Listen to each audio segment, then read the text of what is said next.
Hi, everybody. Hello, I'm Ryan. I'm Bethany. And we are Ryan and Bethany Board Game Reviews. And today we'll be talking about Soulmates. And this is designed by Julia Gupta and Johannes Berger. And it is published by Chile Island. Will you be my soulmate? I already am. Excellent. Because that's what this game is all about. You are trying to figure out who your soulmate is. It's got a little bit of a trivia, but not really trivia so much as trivia about other players. Like personal trivia. Exactly. Yes. You're trying to figure out, kind of mind meld, how other people answered certain questions. Let me give you a quick overview of how to play. All right, here's our setup for Soulmates. All right, we're set up for a 3-player game. We've got Gandalf over here playing as the green player. We've got Chewbacca playing as the yellow player. And we are the red player. All right, so because of the green player, first of all, they have a set of two components there, some tokens, A, B, C, and D. They also have a set of cards, A, B, C, and D. And then for every other player, they're going to find that color match that matches also their color. So they're going to have a connection with us as the green and orange players. They're going to have a connection with Chewbacca as the green and yellow players. So all players are going to have connections with all other players. All right, so it's your turn as the active player. What you're going to do is you're going to flip over the top two cards of the deck. You're going to read them both to yourself and you're going to choose one of them, whichever kind of matches the vibe of the table more, whichever matches the group more. This one says, which meal does your soulmate like best? Or, your soulmate really messed up. Who does your soulmate call first?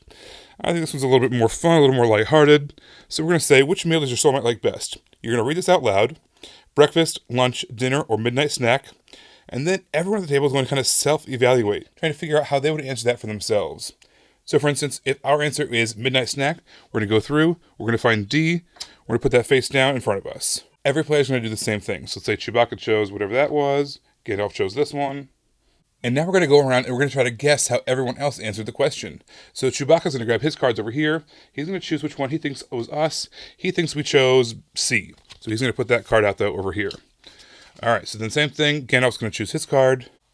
He thinks we chose D. All right, so then I reveal. All right, so he guessed correctly. He guessed that I had D. So now our connection right here between our two colors is going to gain a strength, gain a point. We're going to go around the table. We're going to resolve that for everyone based off of how they guessed. And for every one of those connections that's guessed correctly, that connection is going to get a point. There's also a scenario where, let's say we had answered D, but both Chewbacca and Gandalf answered C. Now, they did not guess correctly, so they did not have a connection with me. However, they were on the same wavelength, so their connection would still gain a point. So that's pretty much how the game goes. We're going to answer these questions, both for ourselves and then for other people, trying to figure out if we can match up and figure out what their answers would have been, trying to match up with other players, getting as many points on our connections as possible. At the beginning of the game, based off of the number of players, that's how many cards you set out from that main deck. In a 2-player game, it's 16, 3 is 12 cards, 4 is 8 cards, or 5 is 10 cards. So basically, every player is going to have a chance to get an even number of turns. You're going to play until that deck runs out, and at that point, the game is over. So basically, whoever has the most chips on all of their boards, if it has part of their color on it, is going to be declared the winner. And whichever one of your connections has the most amount of chips on it, that means that person is your soulmate. There also is a 2-player version. It works a little differently. It's basically a straight cooperative game at that point. You're trying to get as many correct points as possible between you and your partner, trying to make sure that you guys are soulmates. And on the back of the rulebook, there's a little chart that kind of lays out how well you did, whether or not you guys are true soulmates or not, based off of how many connection points you have on your connection. This game is very colorful, especially for being a game where like the components aren't it, right? It's the discussion that's happening, but for the discussion being the main part of it, it actually had some really nice and really colorful components that were kind of trippy sometimes, because you have to find, depending on how many people you're playing with, you have to find those mixture of colors to make sure like you're doing everything right, but it was very colorful. I really enjoyed how you have those connections between each individual players. Mm-hmm. A lot of games use an interaction where you have the person to your left, maybe to the person to your right, or whatever it is. But this, you're kind of interacting with every single player at the table. You were trying to have them guesses about you, how you answer certain questions, and you're also answering about how they answer the questions. You're trying to build relationships with everyone at the table. I thought that was a really unique and kind of a fun mechanism. And there are so many questions, and I feel like that's a really good thing. In the rules, it talks about like draw 2 and decide which one is best for your group. And I like that depending on how what people view the world, because you know your gaming group a little bit, right? You can know that this question is just not going to go over well. I can just ditch it and do a next one. And the thing that's great about that is that they have so many. There's so many. It's not like you're going to cycle through them and see everything, but you can also make sure that you're steering away from something that might be like not a great topic for your group to discuss.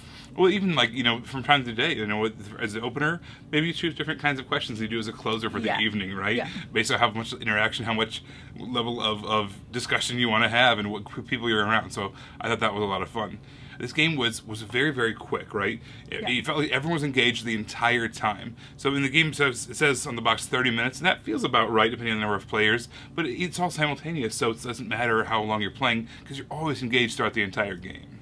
Yeah, and this game really does lend itself to a lot of discussions and a lot of chatting. So because of that, this wasn't really like a game for me per se, but here is where the game is going to work. This game is going to be great for like a small group setting. If you lead any type of like book club or anything like that, especially if it's slightly new people, this is the game you want to play to kind of break that ice and get people comfortable with each other almost immediately because of the discussions that happen because of that. So that small group setting or even like a double date couples date, like I could see this working out really well in a setting like that.